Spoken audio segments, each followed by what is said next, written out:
Hey folks, what's up? Today I'm going to be bringing a review of this.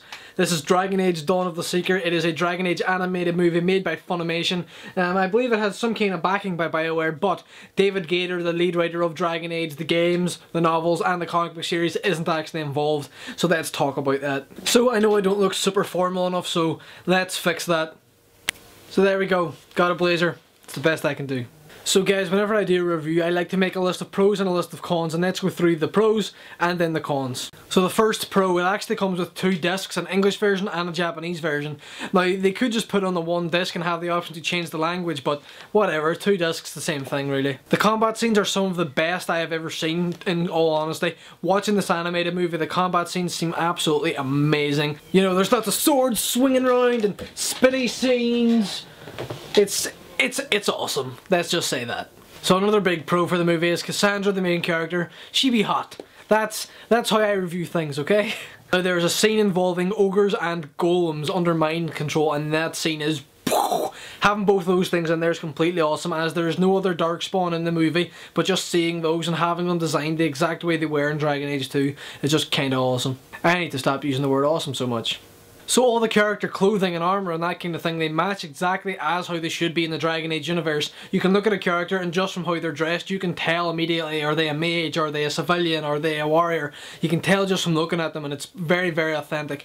Also on top of that, see all the hairstyles and facial hairstyles that they have in the movie? You can make a character that looks exactly like that in the Dragon Age games, which is kind of nice. There is a High Dragon in this movie, and the High Dragon design is absolutely perfect. It looks like the Archdemon from the end of Dragon Age Origins, and obviously, anyone who's played Dragon Age Origins, that thing looked badass. The final boss fight payoff, obviously it's an 88-minute long film. I don't see why that's obvious, but it's an 88-minute long film, and the final boss battle is amazing payoff. It's a great, great fight. So the movie's 88 minutes long, and it's obviously all just a big build-up to the final fight, as all movies are of this nature. And you definitely get what you're expecting. It's amazing. The final fight has a lot of action, very, very fast paced, a lot of very cool things happening, and just how the fight ends itself is just mwah. The general theme of the story is kind of a little bit cliched, which I shouldn't really be mentioning in the pros, but there's something I need to get to about that. There's like a whole undertone of the story of the main character's actual character development, overcoming these prejudices and hates that they have, and it's quite awesome to see actually how that does develop and how that works. Now, obviously it is kind of cliched, it's something we've seen many, many times before, but just because it's in the Dragon Age universe and to a big Dragon Age fan like me, just makes it all the better. The way the movie ends is somewhat of a cliffhanger and leaves a lot of potential for a sequel, which I hope they make, because if they take what they had here and actually improve upon it in certain areas, which we'll mention in a second, it could be a very, very good animated movie. The soundtrack for this animated movie, not exactly like the soundtracks we've heard in the previous Dragon Age games, but still fairly fitting to what we're seeing on screen. And also the song in the outro credits is just like, you gotta listen to it. Now, as I mentioned previously, there's a Japanese and an English version. I have watched both of these to give a fair assessment of the thing, and the voice acting in the Japanese version is hundreds of thousands of millions of times better than the English version. So if you have a choice between the two, watch the Japanese version with English subtitles, I implore you. And last but not least, the biggest pro of the movie is the actual name of the voice actress who plays Cassandra. Her name is Colleen Clinkenbeard. Clinkenbeard!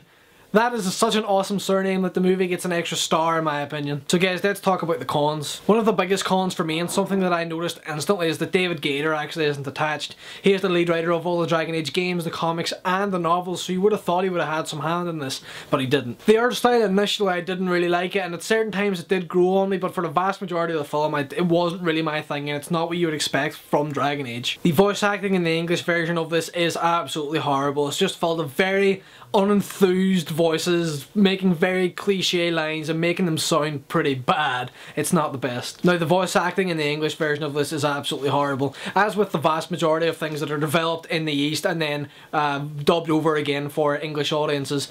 The voice acting on the English side is just very, very poor, very disappointing. But you would expect better from this because it's a big company, it's made by Funimation and it's backed by BioWare, so you would have thought they maybe would have had a little bit more budget to get people who can actually voice act, but it seems not. Now, I mentioned the character design before with regards to character costumes and that kind of thing.